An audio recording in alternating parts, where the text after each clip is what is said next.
I think someone was following me through the woods in Ireland back when I was 14 years old. My family had moved from our home in England to the Republic of Ireland, where we lived for a further 6 years.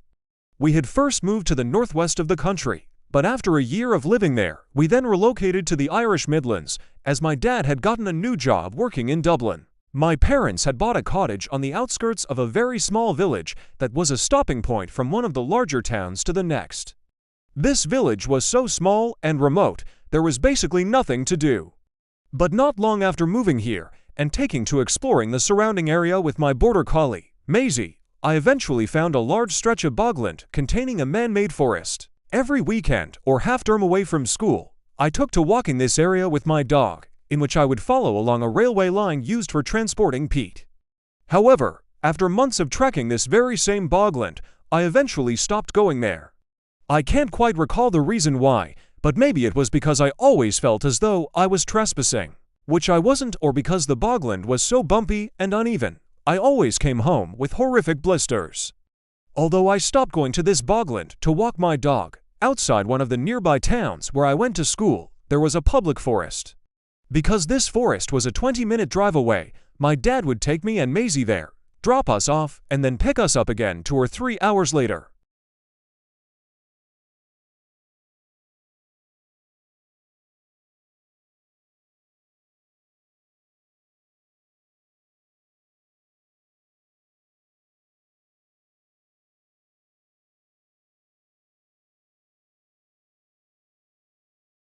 Wanting to make my way back to the car park before it got too dark, I decided to take a shortcut through the forest via one of the many narrow side trails.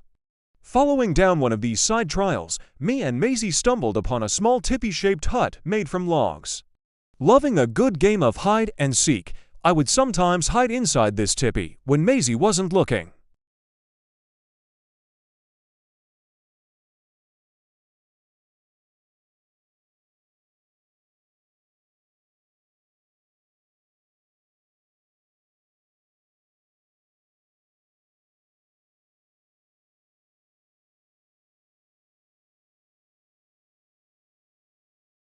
For some unknown reason, I had a strange instant feeling about this man, even though I had only just noticed him. I can't remember or even describe the way this man was walking, but the way he did so felt suspicious to me. Listening to my instincts, or perhaps just my paranoia, I quickly latched my lead back onto Maisie and hurriedly make my way down the trail. A few minutes later, although I had reached back onto the main trail, the evening had already turned much darker. Again turning to see if the man was behind me, I could still see him around the curve, only 10 meters away from me now.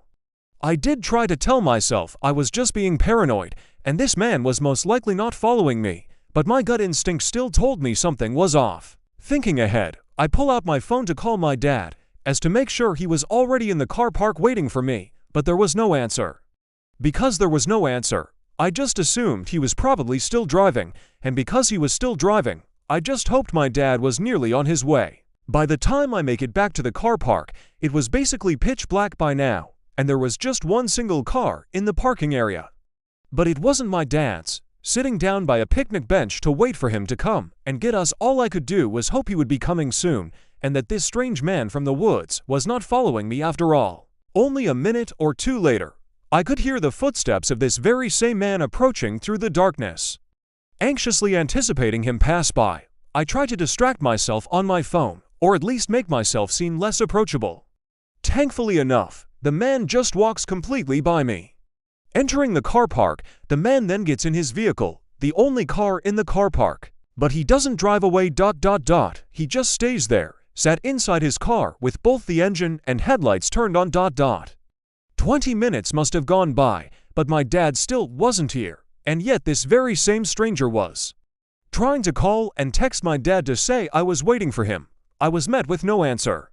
While I continued waiting, I tried to rationalize why this man hadn't decided to drive off. Whatever reasons I came up with, they were not very convincing for me, and for those whole 20, or however many more minutes, I sat outside those woods in complete darkness, hearing nothing but the hum of this stranger's engine among the silent night air. What made this situation even more anxiety-inducing was that my dog Maisie had been endlessly whining by my feet, scraping dirt away beneath the bench to make a surprisingly deep hole. Maisie was in general a very nervous dog and basically whined at everything, but perhaps she too felt as though something about this situation wasn't right. Thankfully, after what felt far longer than 20 so minutes, the strange man, already with his engine and headlights on, reverses from his parking spot, exits out of the car park, and onto the main road, leaving me and Maisie in peace. Although we were now alone, basically stranded outside of a dark forest, I couldn't help but feel a huge sigh of relief come over me.